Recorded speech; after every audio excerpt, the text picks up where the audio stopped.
guys, how's it going? Welcome to this week's recap video. We just celebrated the 4th yesterday, the 4th of July, and it was a nice day. It's like it was one of the best 4th of July's weather-wise. That I can remember. Yeah.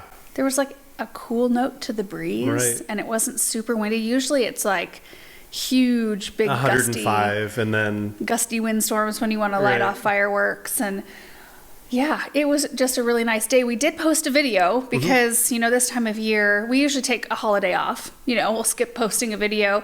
And I think every year we have, but we just are a little bit ahead because we have a lot going on. So we don't like to post videos that seem old. Like if they're 4 days ago, that seems old to me. Right. Like I only ever like to get maybe 3 days ahead. Right. And then it seems like close enough in time. Anyway, I hope you guys all had a great day as well. And we are looking at a really hot week coming up, temps above 100. Let me check. That was yesterday that it said that, and I hope that it doesn't say that today. Yeah, 2 days at 104.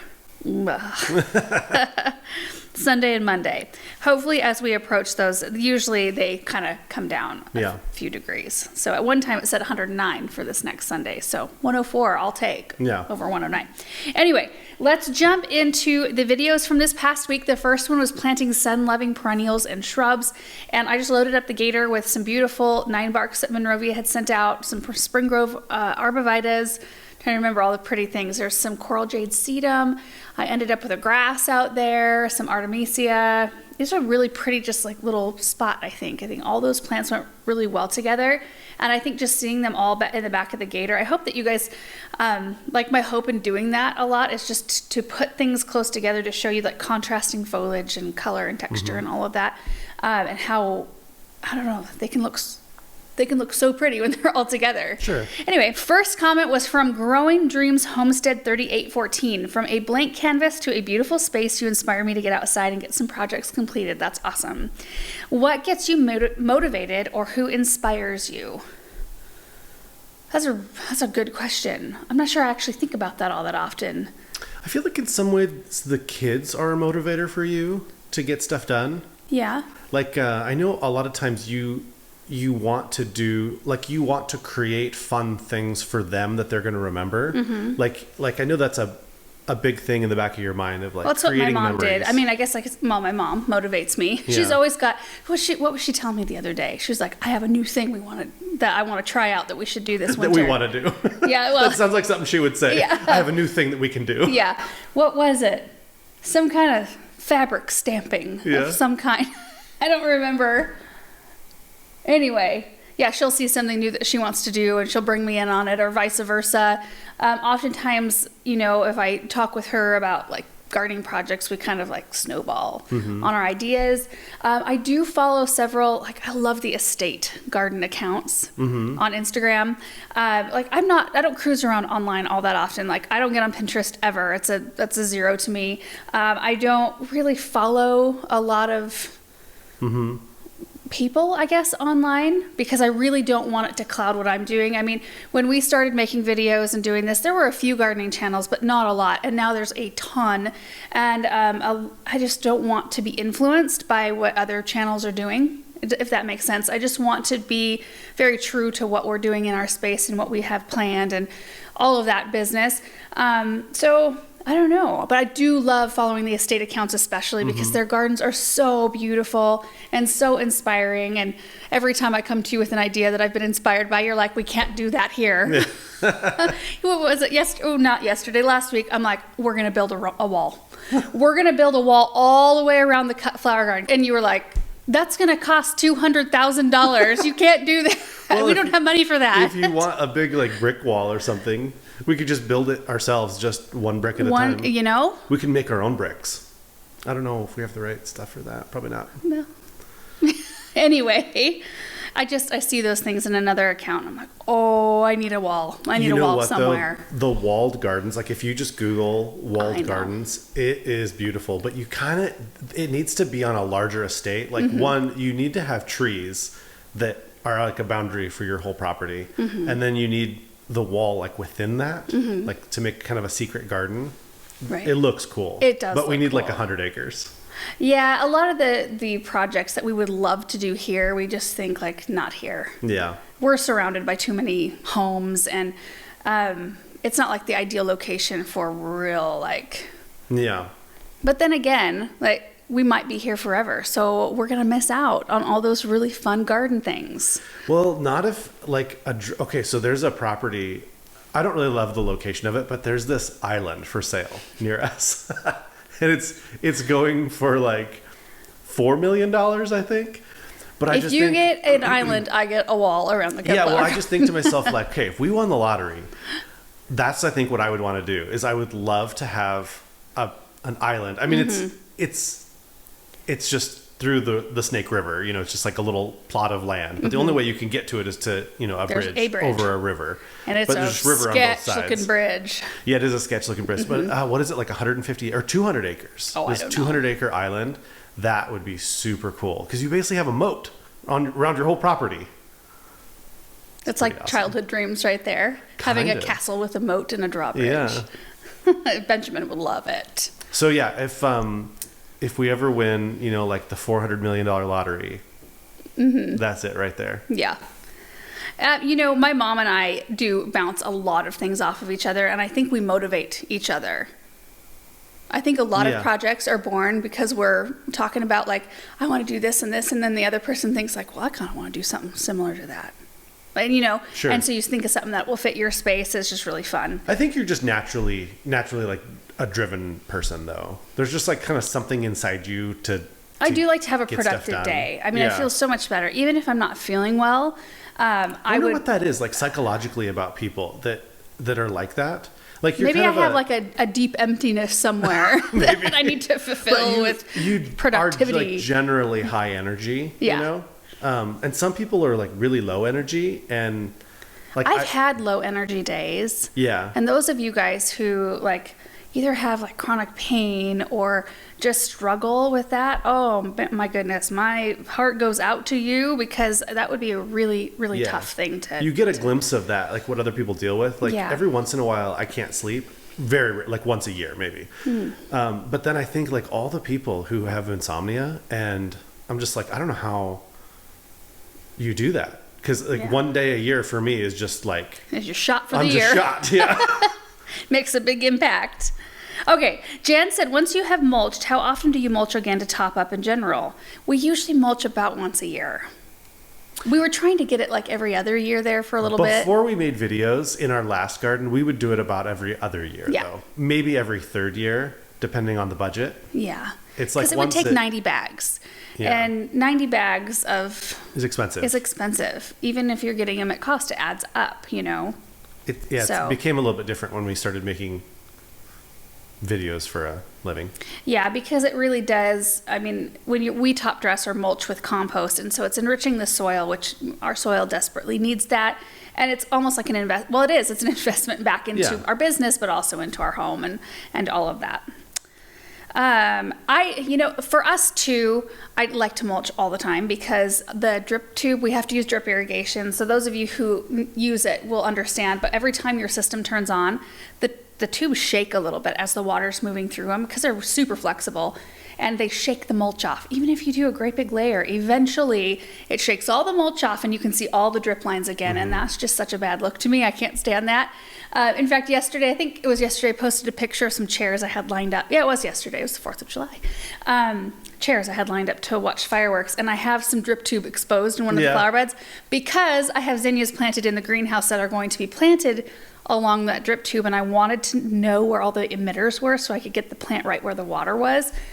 That almost drives me crazy. I'm like, come on, zinnia. Let's go. Are they about ready? They're about ready. So I can get them planted out, get them mulched, the whole area mulched, and there's a peace that brings to me.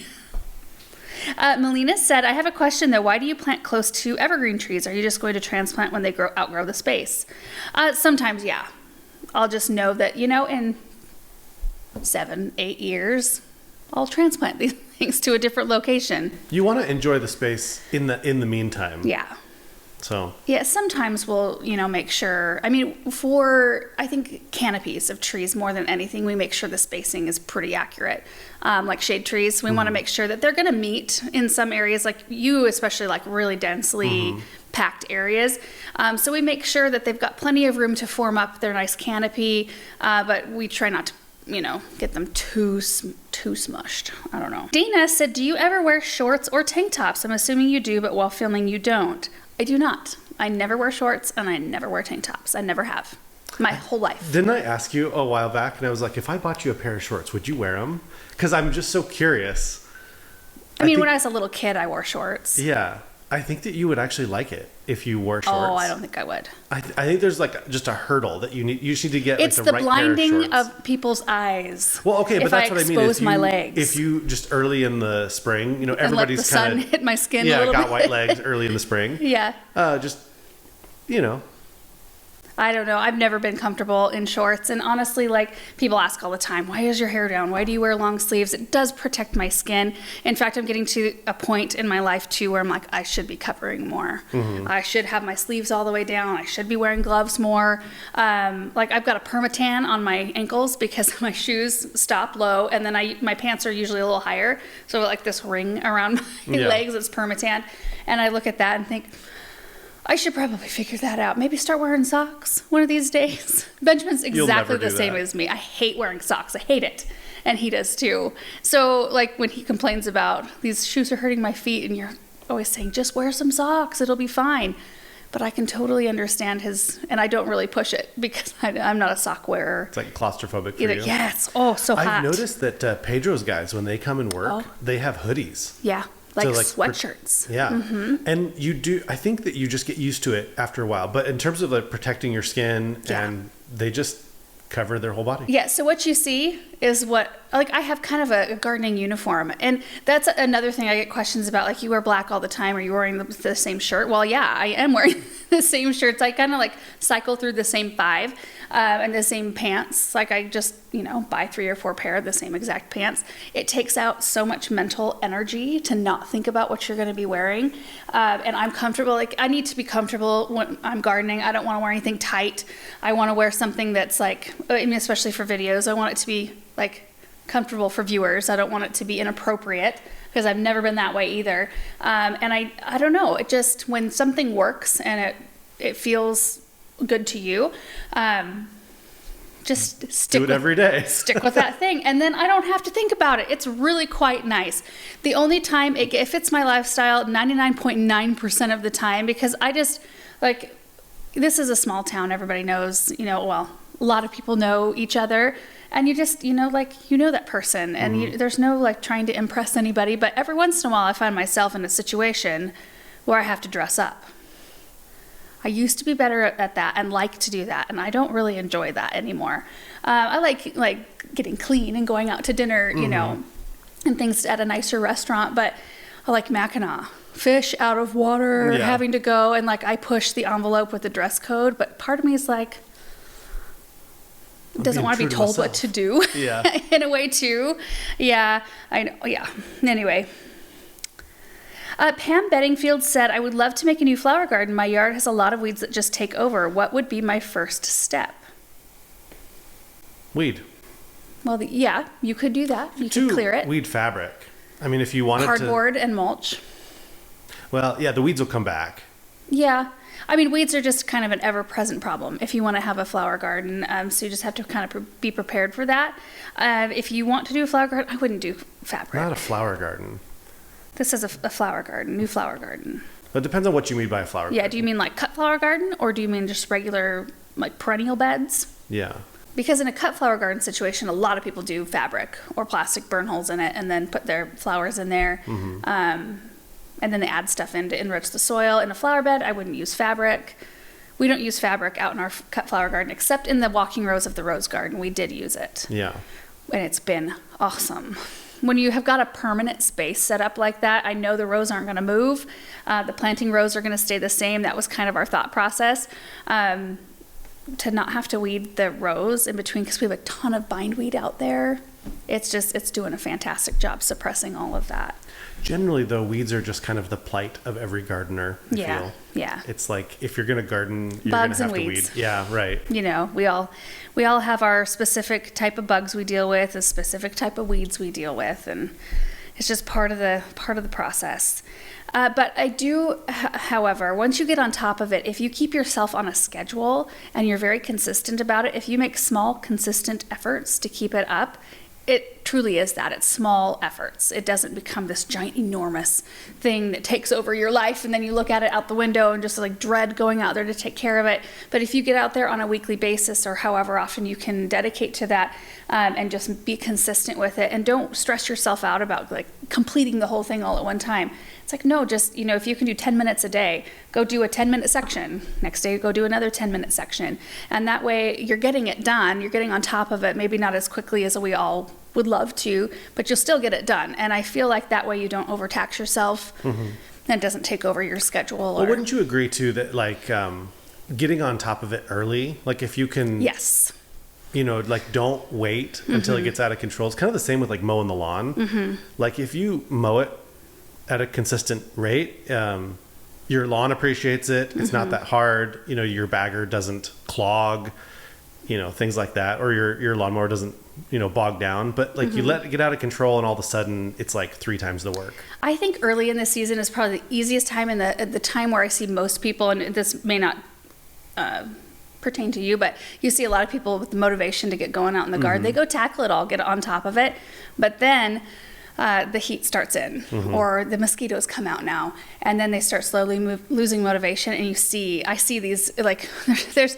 specific gardens where I see like a fresh, beautiful, tilled up space, and things are planted and coming up, and slowly over the season, like just weeds take over, and I'm like, they lost their motivation. Yeah. And I can see that, and I can see how that would happen, because it gets hard, but it's just kind of part of it. But if you're doing it consistently, it does get easier, stay easier. Debbie said, another beautiful area, thank you. Would you please share the name of your added extra plant that had sugar in its name?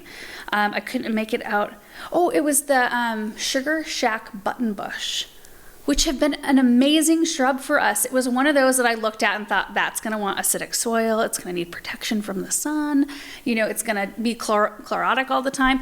And so far, we have one planted on the west side, and it's so beautiful. In fact, it's gotten bigger than the tag said, which means it's happy. And those leaves are so beautiful and glossy. They're that real rich green and very glossy, and then beautiful white, unique, like puffball little blooms. Should plant more. We really should. It's a beautiful shrub. And the next question is from Eric.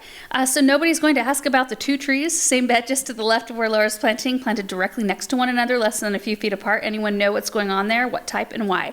Those are Renaissance birch trees, and I like a good clump of birch trees. And there have been times where, like on the west side, I dug a humongous hole and put 3 root balls right, like touching each other, of Royal Frost birch, and those are growing beautifully. A lot of times people will let them grow in the same container. You can buy them that way, but if you can't, you can put them just close together, and they kind of intermingle and grow together. And I think you could do that with most things.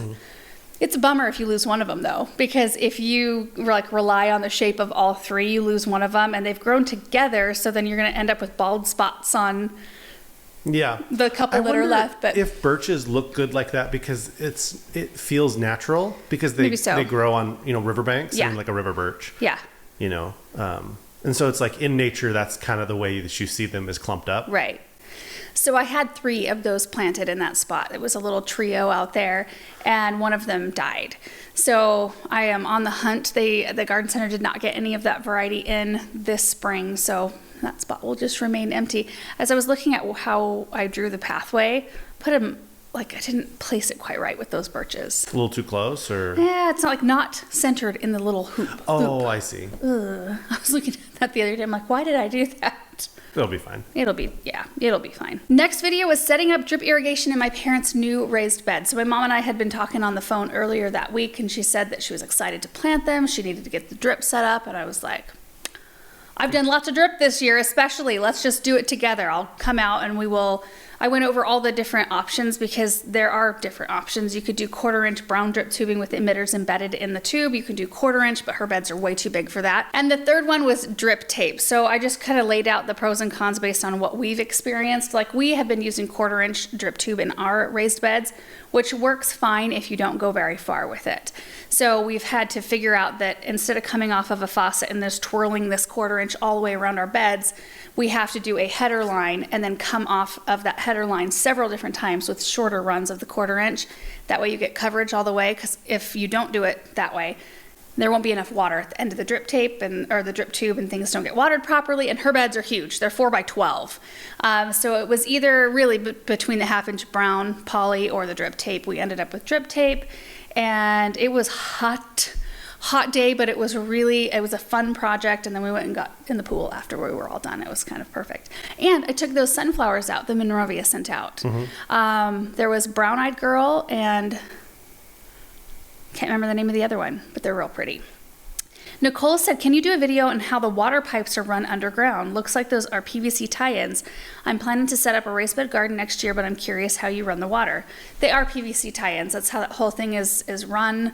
You could probably speak to that more than I can. We don't run that ourselves. We don't run it. Yeah, Pedro did that.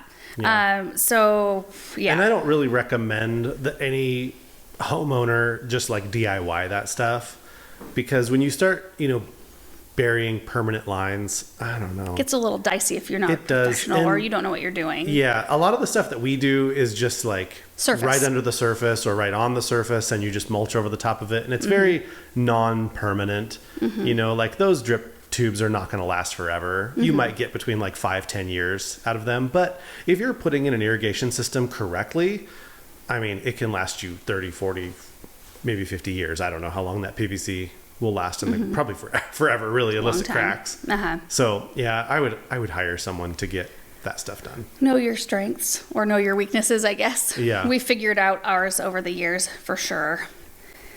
Sharon Stearns said, what is the size of tubing between raised beds? It's probably like 1 inch or 1 1/4. Like the pipe between the beds? Yeah. I'm guessing. I would say it's one. It looks like 1 1/4. It looked a little bit bigger. Or 1 1/2 maybe. Possibly. Yeah. Yeah. Pedro has since put in a pressure regulator. I figured that was already in there. He was watching the video, and he went in to my mom at the garden center. He's like, I need to put a pressure regulator on there because we were blowing lines. And, we blow lines here, even with the pressure regulator on occasion, because I have a hard time getting that drip tape on real tight. So here I am thinking, like, what's my problem today? Like, I can't get any of these on properly. And come to find out, she needed a pressure regulator, so that's been taken care of. So no more lines are being blown. So that's a good thing. Gina said, always love what you do for your mom. At 518, the fire pit area behind you, is that just mulch or dirt under the chairs and surround of the pit? Thank you in advance for your reply. That's just mulch. They use compost as well as a top dress. In fact, they started using compost as a top dress before we did, and then we followed suit. Clara said, I love this and I'm going to use as inspiration for redoing my vegetable garden this year. Are your raised beds and buried beds also cedar? They are not. Our raised beds are redwood, which I don't know that it's every bit as good as cedar, but it's up there. But it's still pretty expensive, and I don't know how it compares to cedar, but it's expensive. I remember when we put those in, I was like, oh my goodness. We've got some cedar raised beds behind our greenhouse, though. Those are from Gardener's Supply, and they're holding up really well. They were meant to be for that garden, and when we got them all set up, they were a little bit too short. The scale wasn't quite right for the area, so I ended up taking all of those and stacking them one on top of the other, and then I just ran some wood on the inside and kind of tacked them all together into a real tall raised beds, and I love them. They are so awesome. I mean, it's where our espalier pear tree is, which we really need to move next spring. We probably need to prioritize the moving of that tree. It's so happy there. Like, you almost don't want to mess with it, but it's so hard to. I don't know what I wanted to create, like a kind of a fence right there. I can't harvest the top layer. It's too tall. Like, I have to get up in the raised bed. Anyway. We'll deal with that later, but our berry beds, I don't even know what kind of wood that is. It's not cedar or redwood. I do know maybe that. Just like a pine or something. It was whatever we could get our hands on at the time that they were built. We also had to have that wood milled in the 4x6 because we couldn't get it in that size, and I wanted them to be beefy. So I'm not sure, and I don't know all the differences between all the other woods out there. Do you? I don't. I think I read at one point that, there are certain types of woods. There's probably guides that tell you like the longevity of certain types of woods. Maybe like pine doesn't last as long as cedar or whatever.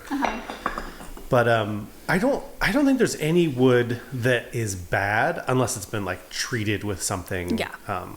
Like pressure treated wood. Mm-hmm. I think you want to stay away from. Mm-hmm.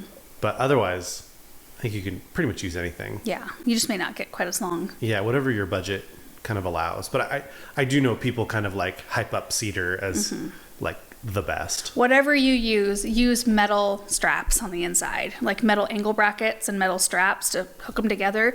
Because if you're hooking just the wood together, if you do this and then just put screws in to hook it together, I don't know that it matters what kind of wood it is, but the water will make them want to warp. And they'll start to pull apart from one another and kind of like move around.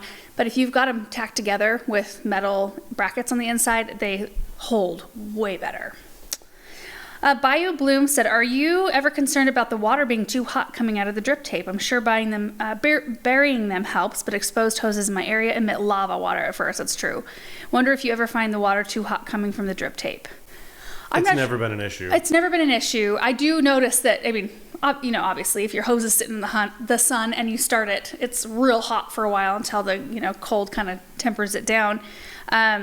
I mean, you want to set your water to hopefully run. Not all of ours runs in the morning, but I like the thought of watering in the morning so that the plants are all like loaded up with water to handle the hot day that's coming at them. In fact, we just had our pumpkin area, pumpkin, tomatoes, corn, that whole area was watering at 5 p.m. And I was finding by the next afternoon, the pumpkin vines were like, ugh, until they got water. So we just moved it to 3. Yeah, 3. I think we need to move it down a little bit more so that it's prepped for that heat that it's going to get later in the afternoon. Like maybe noon or 11. On 4 of the vines, I put extra emitters already. Good. So every time I see a wilted one, I'm like, you're a baby. You need an extra emitter. And I've got a little cup full of them in my cart, and I just stop and pop one in. I did 2 last night when I was doing my rounds. Tamisha said, this was so informative to watch. Thank you. Well, I need a separate water line / source to install a drip line. Any suggestion? I mean, if you can run your drip line separate from separate from your grass sprinklers, that sort of thing, it is helpful because they're differing watering needs. Most people just run it from a faucet that they've got. Yeah. You put it like a Y splitter on from your faucet. That's like the most common way that everybody runs drip. Sure. But if you again, getting back to like, I would hire someone if you want to actually do it right. From your irrigation system? Yeah, from your irrigation box. Because oftentimes if you move into a home, you've got between like 2 and maybe like 4 zones for your sprinklers. And if you want to add a 5th zone, then just hire a landscaper to put in a 5th zone where you want it. User said, what are the arbors in the raised beds made of? Are they cattle panels? What are the dimensions and where can you buy this? Those are iron, and they're the guaranteed to rust metal. And they are, I can't remember what his name is, but it's a guy that just comes through town and unloads his truck. My mom shops from his wares, and then they carry those things. I can't remember what his name. He's like regional. I think he just goes around and he's got like a big trailer and it's just loaded with metal art. That was always kind of a fun day, but what a job for that guy. Yeah. Like, so the trailer itself, you walk up in it. Well, you can't at first because it's full. He starts unloading the center of the trailer. So the outer parts of the trailer have like different racks. So all the all of the trellises and flat items are stored on the sides, and then he like guts the center of the trailer and puts everything down on the ground in different piles so that you can get up in the trailer and shop all the flat stuff. And then you can see all like the animals. And I wonder if that's like a sales tactic where if you've got somebody who is interested in some of your stuff, like if they see you unloading everything, it's like, well, I don't want to. People love to shop from piles. Yeah. I don't want to make him put it all back. Yeah. I'll take all this stuff. Whenever we were re-merchandising, always. So you tear apart an area to kind of clean it, get new props put in place. And so you've got separate, like messy piles of stuff sitting around the shop. Stuff sold out of those piles. Yeah. Like you'd have a beautiful display right next door to it. People are like, ooh, you probably got some goodies down in here next to your pile of garbage on the floor. Yeah. And it's like, that should be the sales tactic. Right. Like always have a new display going in. Right. I think it's like a treasure hunt maybe. It's that feeling of like rescuing something out of the trash heap. Donna said, what is the weed fabric cloth that you used? It's the DeWitt Pro. And that's like the only weed cloth that I would ever and have ever used. what if there's like a way better one now? There might be, but I'm not familiar with it. There has been an occasion where a weed has come through it, like something that's like a sharp grass. Because you know how some grasses are really stiff, and if it's real tiny, especially in its infancy, and it pops through that grass, it can go through but that's so rare. It just suppresses everything. It's one of those things that's even kind of hard to cut with scissors, which is what you want. You don't want to be able to step on your weed fabric. I've seen those where you step on them wrong, like twist to go the other direction, and it can tear the weed cloth. Like, why even put that stuff down? You know, it's just going to end up above your mulch and looking like a huge mess. So, DeWitt Pro is the best for sure. Yaya Koshi said, "What do you do during winter with the drip system? The connection from the spout? Do you have to disconnect everything and blow out lines?" For that system, we don't have to do anything because all the water seeps out of those drip tapes. And so once the system is done running to that, like every day, it's like emptied out because all the water has come out of the drip tape. So like all of our drip irrigation zones, we don't blow those out, right? No, we don't. We do sprinkler lines for sure, because then there's water sitting in the lines down below, but we don't blow out drip lines. Yeah. If you have a drip line though connected to a hose faucet, you do want to disconnect that, because if there's any water along the line anywhere, you don't want it going back up into your faucet and like freezing up in there and creating an issue. You can get little plugs that you can screw into your connection to just so that no dirt or bugs or anything get back into your drip lines. So you can just disconnect it from your hose faucet, put the little plug in, just drop it right there on the ground. I think if you were trying to do it the right way, you probably should blow out your drip lines just like in case, just to make sure, but and I have, like, early on I did, and we don't anymore because we've got like 100 zones. I don't know how you would find everything. Well, and we haven't done a good job of having like a blowout end of your drip tube. That's probably what you should do, is like know where the end of your drip tube is. You can undo it. Have a little ender on it, and then so you can open it up, blow it out. Can you even imagine trying to locate those? I don't even know if it's possible at this point. I probably could. You think? Because I kind of know where everything is. There's a couple where you'd have to have it open almost on both ends, because like our ARB line, it connects in the middle and then heads both directions. So you'd have situations like that. But you could do it, but we just don't. Yeah. And we, like, so far, maybe we're mild enough that it hasn't been a problem. Yeah. But next video is how we fertilize our annuals, the equipment we use, the fertilizer we use, and our schedule. It just had been a while since we've done a video like that, and I know we've showed our setup before, but it's good to do a refresh every once in a while because I think our system is a bit different now. I'm not sure that you had like the generator on the back of the trailer. No, I don't think we had the generator last time. At that time. And we've tried injector systems. We had one called Dosatron, and it worked for a little while, but we can never really figure out the dosage, like how much we should put in. And that was one where you had to manually wheel. It's like a dolly, like a injector system on a dolly, which seemed like at the time was such a handy thing. And it did help us out that one season. But I'm not sure that our plants would have done even better had I known the proper. It's like very scientific the way that one works. Yeah, because you're starting to do math like parts per million, and it gets weird. We have too many zones to where that's efficient. Yeah. Because you have to move it to every single one, and we have so many tiny zones. Our system is awesome because I can run like 10 zones at a time. But, and a lot of them are small. Like, for example, that brick circle area that you planted with annuals, like that's one zone. That one little circle is one zone, that's like, The 4 pots at the corner of the Hartley, one zone. The 2 cold frames are their own zone in front of the Hartley. So I can run, in terms of pressure, there's like plenty of pressure to run, 5, 6, 7 zones at the same time, if they're all small. But if you have an injector system, you have to place it at each zone. That would take so long. Yeah, it doesn't work. And if we put it prior to that and just put it at the beginning, then you'd be giving fertilizer to literally everything, your trees and shrubs, and then you'd be going through just like massive amounts of fertilizer, because to get enough to the annuals, you'd have to be giving that same amount to trees. So I don't know. I don't see how that would work. I feel like the system you guys have figured out is really like streamlined. I mean, the equipment setup itself, I mean, it all can be scaled down to a watering can size because not everybody's situation is the same.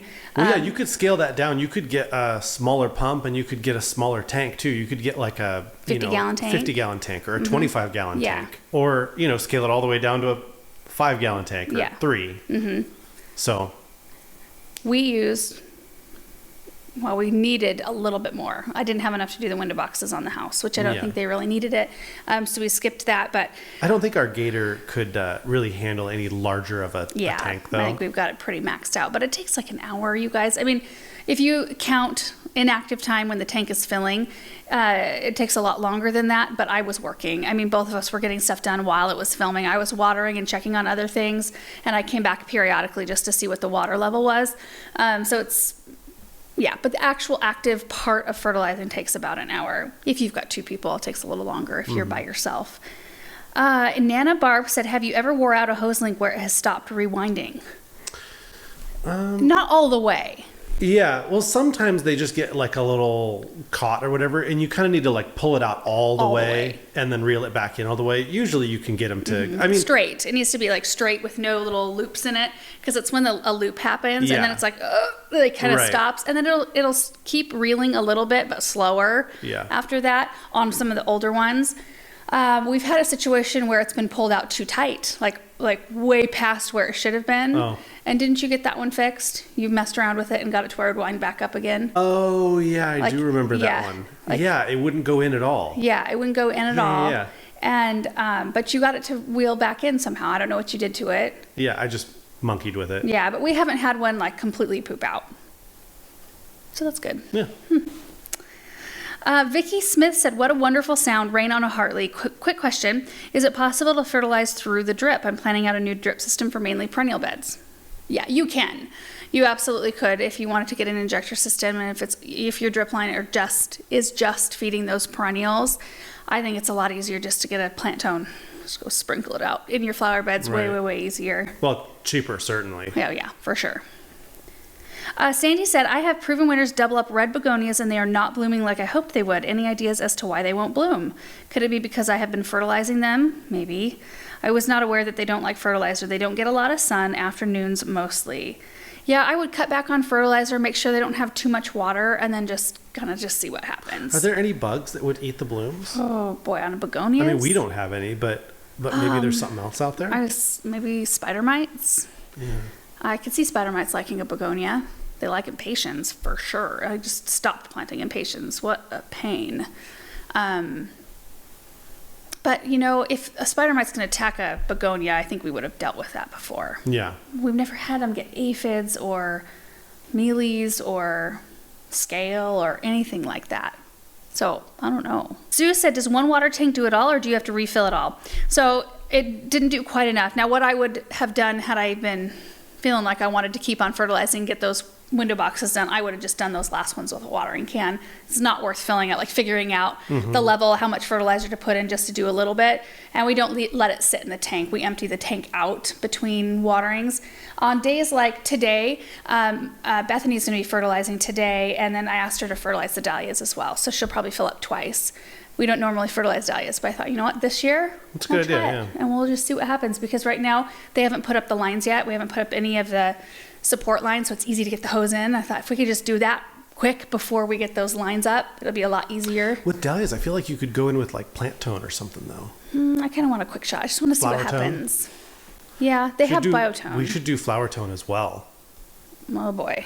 Well, they're already blooming. Like they don't look like they need it necessarily, but I just thought, well, maybe we would. Well, the flower tone would be a slow feed. So if you gave them a kind of a punch now with the liquid fertilizer, and then also flower tone, they'll be eating on that. Yeah. Over the next, month. Yeah, we could do that. We should. Yeah. Beasley Ben said, I have found that no amount of well or city water can do for plants what nature rain does. That's for sure. And at the end of this video, we had a storm roll in, and I showed. It's 100% accurate. Yeah. Why is that? I don't know. Tell me if you have seen a difference this year with the rainfall you have gotten. Yeah, I think so. Plants are just not stressed yet. I mean, they're going to get there with our so much weather, less chlorosis. Yeah. Like, I think... Well, you've been diligent, though, too. So I think between, the rain and Is the rain more acidic from the sky? I think it is. I've heard that. Or neutral or whatever. Because I think what happens is that when we use well water, it is more alkaline because it's like in aquifers deep. So you bring it up and it's pretty alkaline, and the plants are kind of like, thanks, but it doesn't have everything I want. So we have to give like chelated iron and stuff like that. So yeah, I think things are way happier. Like our hostas this year. Yeah. We're also going to be watering during the heat. We're going to, they get water from the drip system every other day, but we're going to go in 2 extra times a week, and we're going to just hit them with the hose while we're hitting other stuff, just to see if we can keep them looking happy with a little extra water. They like it to be well drained, but they actually like a fairly moist soil. Krista said, I have a similar setup on a smaller scale. We have 20 acres, but only garden around 3 acres. So my tank is 35 gallons and I use a water soluble once a week. I also use it for a couple remote garden beds. My question is about cleaning the tank. The only way I've figured out is to add a tiny bit of bleach to the tank and let it sit for a day or so. Works well, but then clearing out the bleach water is a pain. How do you clean your tank? We don't. I just figured that algae isn't going to hurt anything, right? I don't know. It could plug up But it doesn't. I mean, it hasn't. We have a filter. I guess I probably should have showed that filter. Oh, I didn't even know that. Yeah, there is a filter in line. Is it down below? It's kind of, okay, I think I know what you're talking about. It's just, in the way. So as the water's coming through the hose, and it catches, if any of the water soluble fertilizer doesn't dissolve all the way, it catches that. Or if there's just debris or, whatever. So it doesn't plug, and it looks pretty gnarly down in there. It looks gross, but I don't think it's hurting anything. It's like a pond. Yeah. Like pond water. Tutu said, I was wondering this the other day. If YouTube and gardening wasn't your job, would you guys fertilize as often as you do? I was pretty good about it before I made YouTube videos. I think the answer to that is yes, because you did fertilize prior to doing this. Yeah.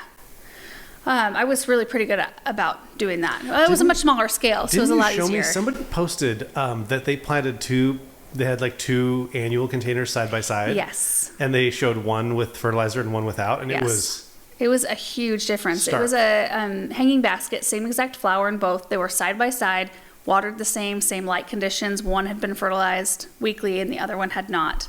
It was a striking difference. Yeah.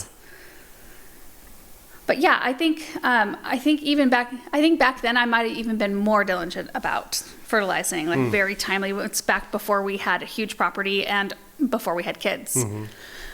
So now it's you kind of have to pick priorities sometimes. And this year has been so much better and so much easier to get on top of some of those things because Samantha loves to be outside. She's not putting stuff in her mouth anymore. Last summer was hard because you had to be right up on her. She tried to eat everything. Yeah. Everything she could put in her mouth, and Benjamin did not do that. Yeah. She'd put rocks in her mouth and be like, look. Yeah. You're like, ugh. Yeah. Quit. So you just never knew with her. But now it's nice because she wants to be out there. So you can still keep your eye on her. She's playing. Benjamin, comes and goes a little less frequently. He plays with his army men inside a lot. Mm-hmm. He has battles set up everywhere. Every once in a while, Benjamin, every single surface in our home is like a battle scene. You've got to clean some of these up. I can't, the clutter is getting to me, man. I mean, every buffet, console table, every coffee table, the hearth of the fireplace, the top of our dining table. There's a table in our great room that we use as kind of a play table / office table, covered. I mean, the thing is, you kind of want to encourage it because when kids, are imaginative. And, he gets a lot of leeway until it's okay, we got to eat. Yeah. So you gotta clear this stuff off. But yeah, he comes and goes a little less frequently. He doesn't need the kind of care that Samantha still does. But overall, it's less care, just as a whole. Yeah. So it's easier to get fertilizing and things like that done. Oh, nice. Linda said, this is such a great video, and Aaron is really smart and talented. You two make a great team. What is your end game for your property? We just like to be around a pretty space, right? Yeah. We don't really have a major end game goal. There may be some bigger garden developments happening in the next few years. Yeah. Anything could happen in the next few years. Yep, it's true. I mean, you and I, we're not like tied to this place. Like, I think you are maybe a little bit more than I am. Yep. But even you, I think that you could, if necessary, you could pack up and move and still be happy. Yes. It wouldn't like ruin your life. No. And we talk about that. We talk about options for... We're realists, really, at the core.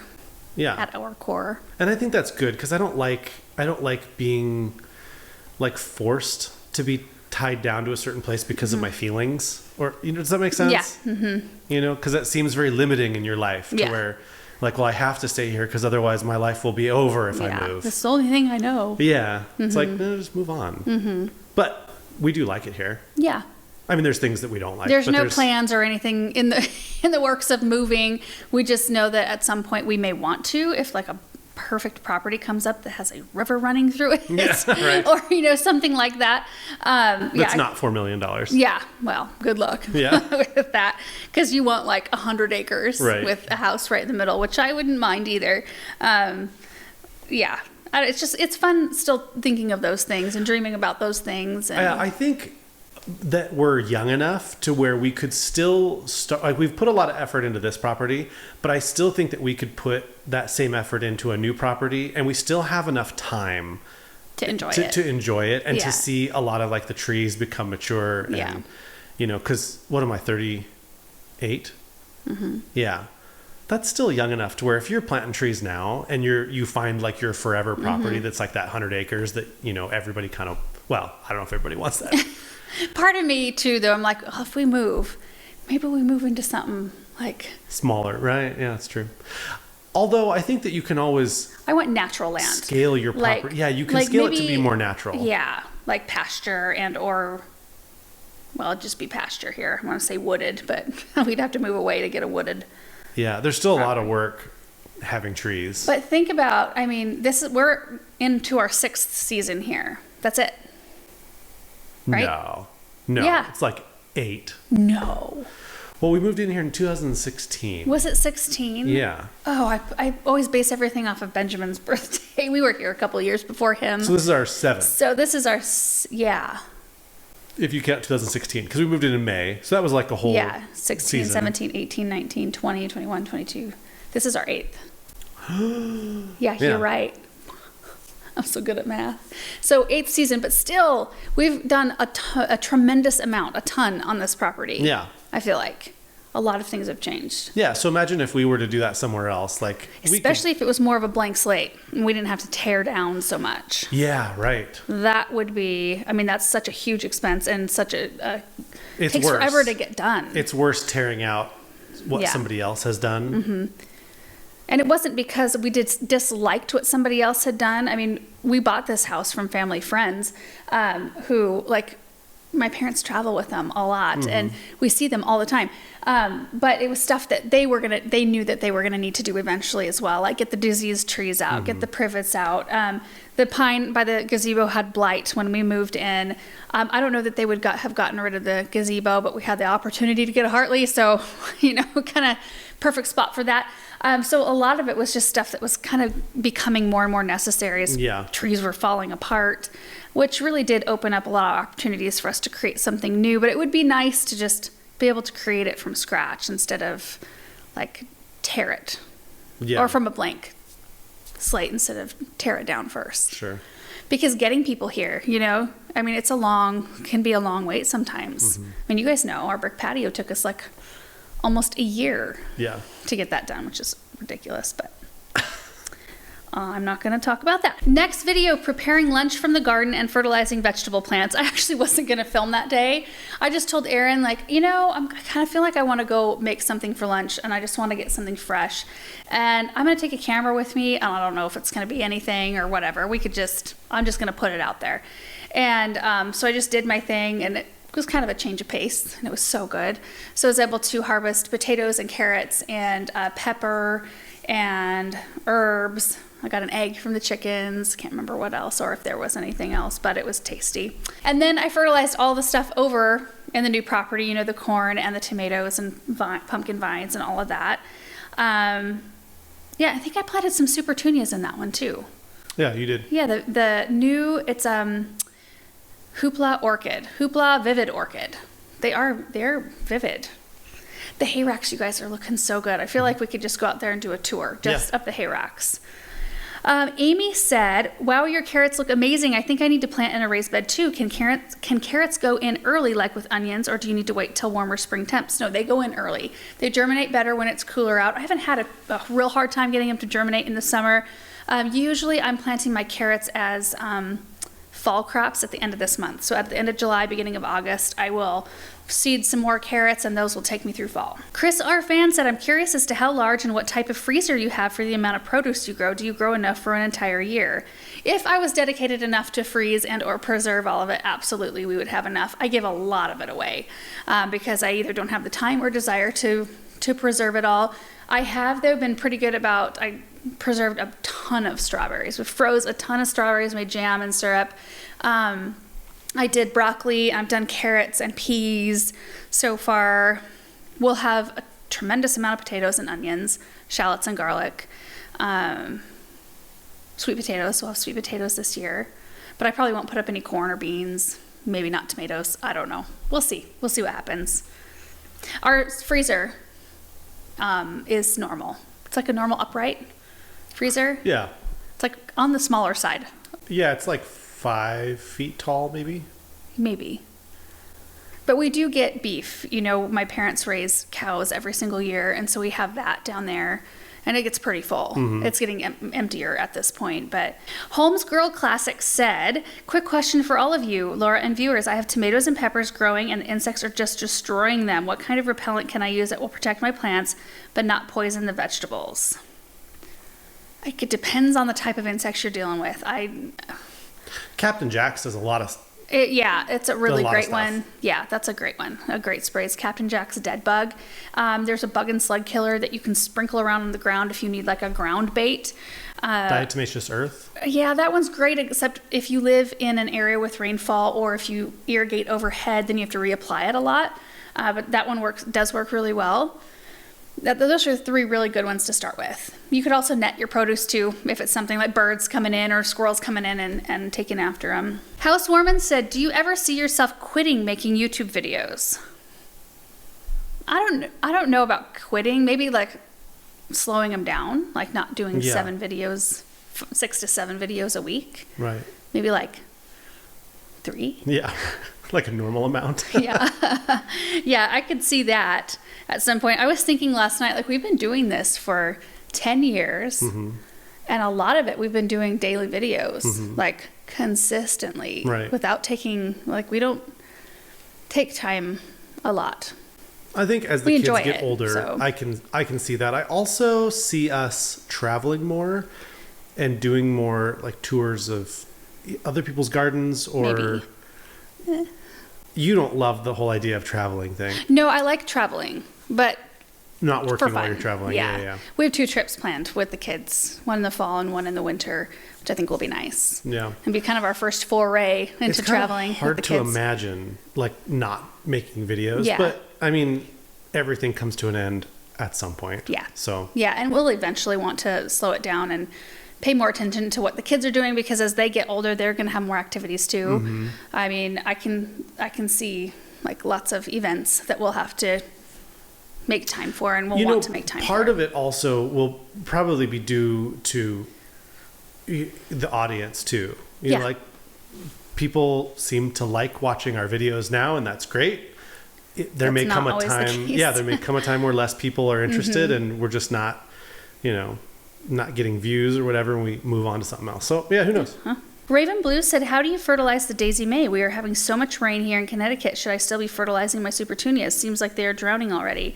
You could put the slow release, like the continuous release fertilizer in, and that would be helpful. But definitely keep on fertilizing your Supertunias. Daisy May is like a once or twice a year with Plantone sort of a situation. Usually we fertilize with that granulated Plantone early on in the season as they're just breaking dormancy. And then we won't be cutting them back here for a while because they're kind of prime at the moment. When we go in to kind of shear them back, we give them a little bit more fertilizer on a good year. They get more fertilizer that year. So just twice on those. TalkTech said, I like your wire basket. Is there a link somewhere? I love that basket. I love that it's pretty and that you can put your produce in there and just wash it all off and all the water goes right out the bottom. It's so easy to do it that way. And I picked that up at my parents' garden center ages ago. They might still carry those, and I am not sure the brand. So there you go. Yeah. andrewseed@gmail.com. Send him an email. Miss Disney fan said, so my mulch is all in and I don't want to have to move any of it to add garden tone. Can I add it in the middle of the plant at the bottom, or will it burn the leaves? I probably wouldn't dump it right over the plant. I would try to side dress it. You don't want the fertilizer touching the plant. Yeah.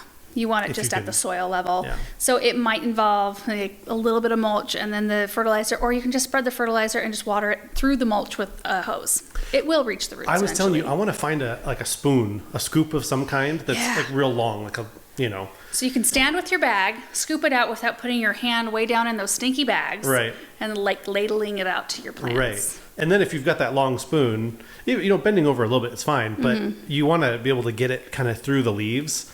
Because sometimes, like roses and stuff, you want to get it close, but they're thorny. You know what it needs to be? It needs to be like a plastic tube, like this big, like this long. Oh yeah, and then you with like a pancake mixer thing situation, where you load it up and it's got the little thing at the bottom, and you can just direct it right to the bottom of your plant and just shh.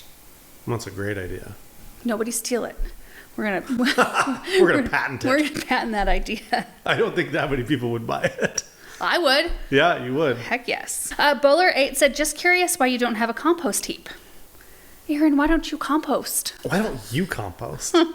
It's something that we want to do. Do we? I want to do it at some point. I think we keep running up against barriers. I think at some point we can, but we don't have any water anywhere even close to where I want to put the compost pile. Mm-hmm. We were going to put it behind the orchard fence. Mm-hmm. And then we just filled that up with like the tractor and implements and concrete bricks. We keep tons of supplies. Right. We absolutely filled that spot up. So that didn't really work. And then we bought the new property, and I want to put it in the back of the new property, but we have no water anywhere near, and you have to keep a compost pile moist. Mm-hmm. It can't be right. Yeah, you need water for it. Well, the spring would have been great because we got so much moisture, but now we're heading into the drier part of the year. So, I've been watching some YouTube videos of some like bins, like large bins, like 6-8 foot wide openings, and we could flip it with the tractor. Mm-hmm. So I've got it kind of in my head, but it might be like a year or two before we actually get it going. Aren't you glad that we didn't do any development on that new property this year? I mean, I know we put in those rows of vegetables, but that's like temporary. It's so temporary, but it's been so nice just to not have a huge project like that going on. It's just and it's giving us time to like figure out, what the eventual plan is going to be. And sometimes you need a few years to know exactly, how you're going to use the space and what you want to use it for and all that. Yeah, because I think what we maybe thought we were going to use it for, it's going to turn into something different. Yeah. We'll see. Okay. Big 2-acre pond. Yeah. Can you imagine when we fill the pond this next month, we're trucking in water for it because that's what you got to do. Can you imagine how many trucks would you have to get to fill a pond that's that big? I don't know. Like a lot. I did talk to Brian though about that. I don't know if a truck is actually necessary. He goes, it's not a very deep pond. Really? So he goes, you'll be surprised how quick it, if you think about like filling up the bathwater or something like that in your house. He's like, it's not going to be intense. It's not like this 8 foot deep pond. It's not that much water. So he was like, if you want to truck in water, you certainly can, but like probably won't use the whole tank, know? So. Well, they could water the driveway, set all the dust and all the gravel with that. Okay. Last video, speaking of the pond, we were shopping for plants for the new pond area. And it was kind of a funny trip because we went in kind of, it's such an unknown right now because we don't really know how the pond area is going to look when it's done. Mm-hmm. And I don't think even they do. They have a vision for it, and we're not going to mess with it. They can do their vision because it's going to be awesome, whatever they come up with. And but going into a project like that, like I want to have my part prepared. Like I want to have plants here so that we can, because he said like that's what's going to make it feel like it's part of your landscape, and that's what's going to make it feel more natural and nested in. Because like I don't want something that looks like a big pile of rocks, you know, placed in the middle of your garden. I want it to look tucked in, and I think that's what it's going to be. I also was like going back and forth between like, do we want to be able to see the pond from all angles, or do we want some of our area, our gardens to be a little bit more like right now the south garden you can see everything because all the plants are babies, but eventually like I don't want to be able to see inside the grass loop. Right. I want that to feel like a private, or I'm not a private, secret, not a secret, just its own space, its own room out there, which it will be. We just have to wait for the plants. So anyway, we've been gone back and forth with whether or not we want it to be more hidden, more tucked in. Anyway, I vote for hidden. yeah. So I think it's going to be awesome, but going into that, I'm like, I don't know what I need. Do I need a big evergreens? I think we're going to make a trip to Jaker here maybe this week because they deal with larger, I mean, we've taken you guys along and showed you their yard. They've got some bigger evergreens because I kind of want to be able to put, like, and make them happy with the end result too. Like, we've provided some great big plants so that it looks more established in the end. Anyway, the garden center had just started their sale, and I thought, oh boy, we got to get down there before, you know. They've got so many plants right now, though. Yeah. Even with the sale going on, I'm like, and my mom's like, trailer loads are going out, trailer loads and cart loads of plants. But I think what's happening is so many plants are huge now that they're able to spread them out. So everything's getting more breathing air, space. And it's like a good feeling. But we filled up the trailer with some beautiful stuff. Whether or not it ends up around the pond or out in the garden or at a friend's house or a family member's house, I have no idea.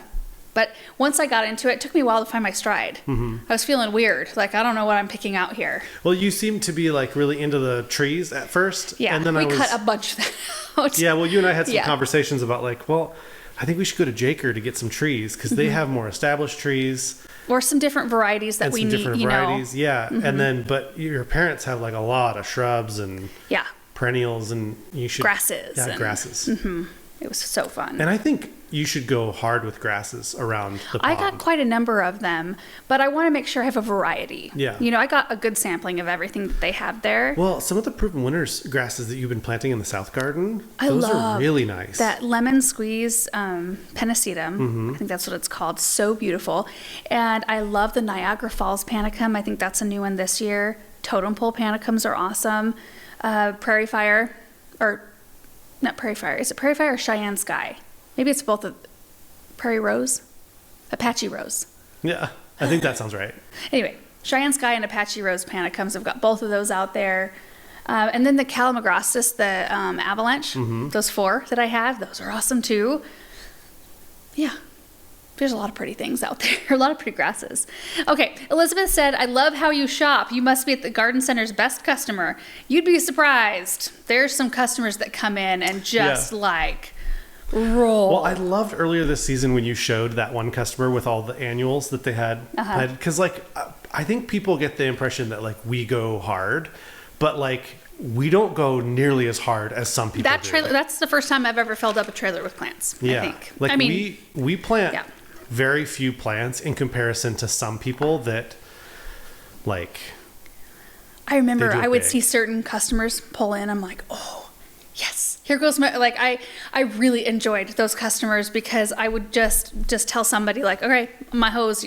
Just pick my hose up when you're done watering. I'm going to be with this person for... They would spend like 3 hours or something, and we'd just walk through and talk through all the possibilities, and they'd pick out just tons of beautiful stuff. So not only was it a good sale for the day, but it was a pleasant time because it was people that enjoyed it, that they were really like learning about the plants and picking out some beautiful things and concrete and, you know.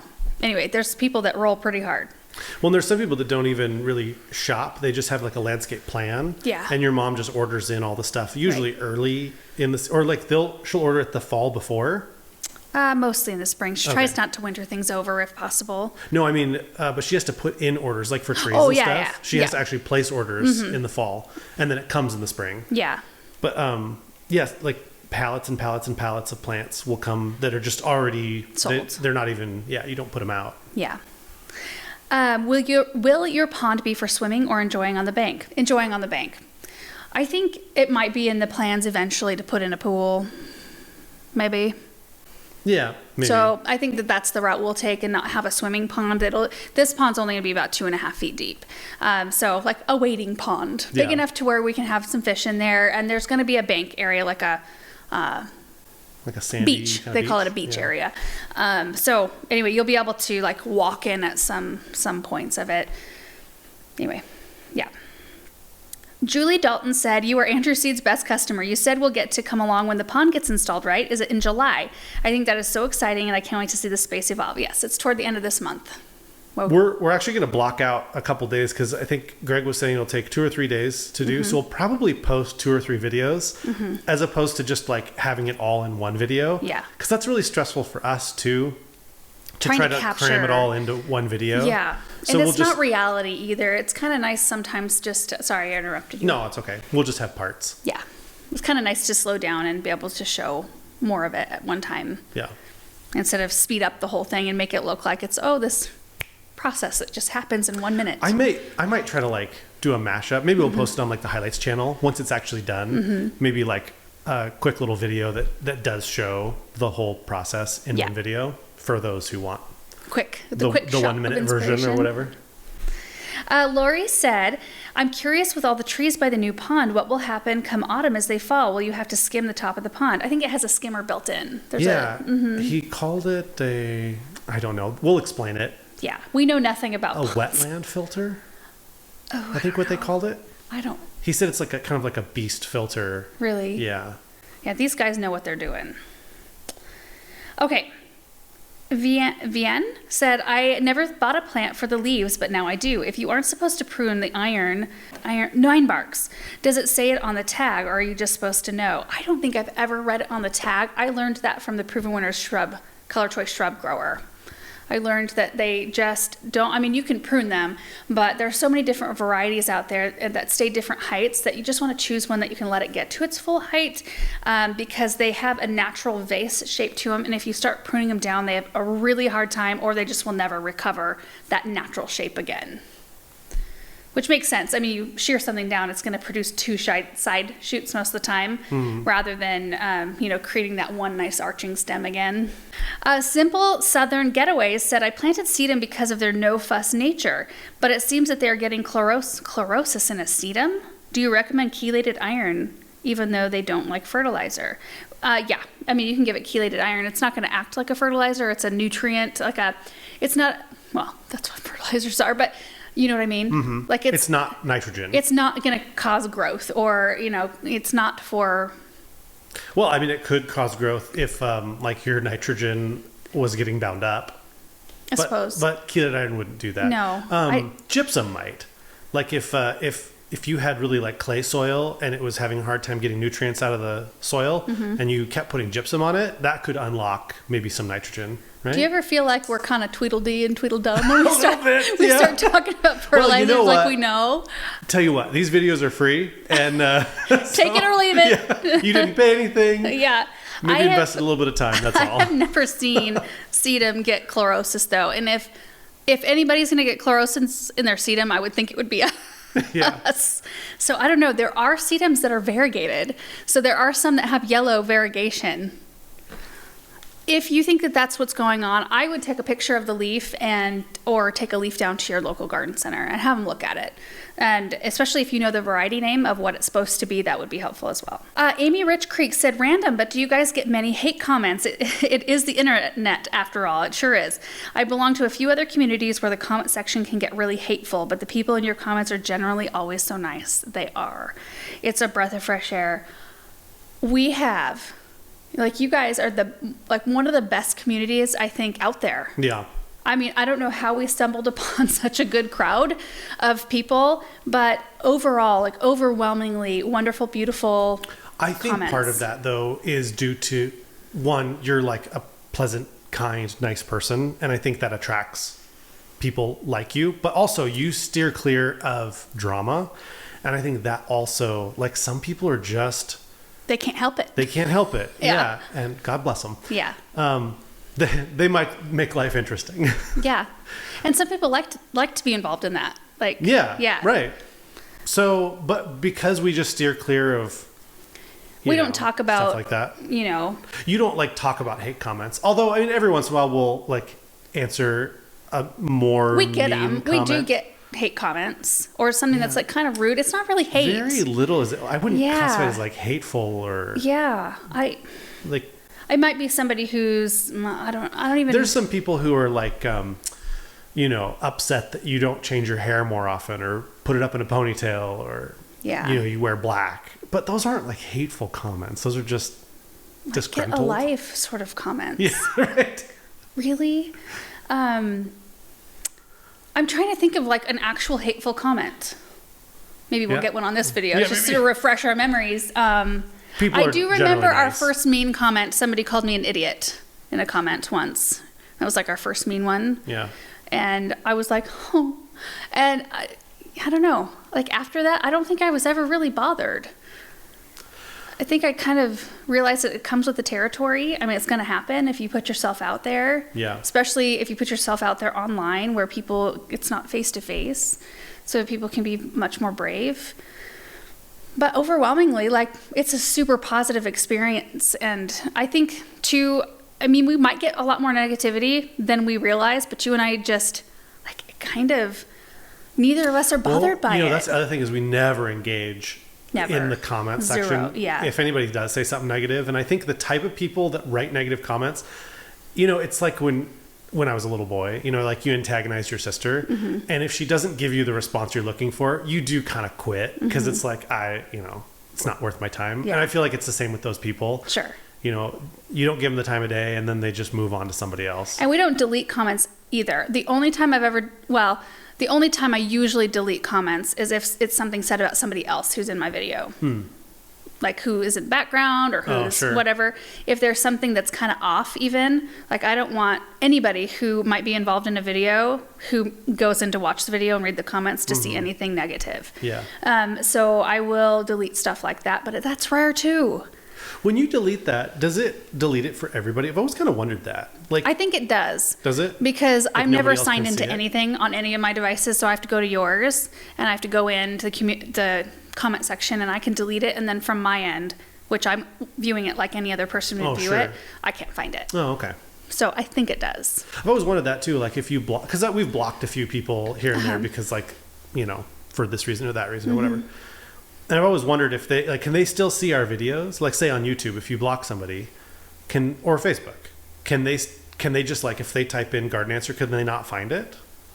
I don't know. Or can they see? I've always wondered if maybe they can still see it and comment, but maybe like their comments just kind of like they can see it, but no one else can see it. I don't know how that works. That'd be kind of funny if they still thought that they were like they're involved. Like writing their hate comments. Yeah. Little do they know, nobody sees it. Okay, last comment, you guys, today is wood rising glass. I'm wondering what is the relevance, importance of the ginkgo being male? So there are male and female. If you have a male, then you won't get a bunch of like flowers and things like that coming off your tree. Typically, the male trees are much cleaner specimens than the females are. So you get the beauty of the tree without the mess. And you guys, that is it for today's video. We've been in here for a while. Do you know? It's going to be a long one. My guess is an hour and a half. My guess is an hour and 15. Okay. You'll probably be closer. Anyway, thank you guys for watching. Have a great week. We'll see you in the next one.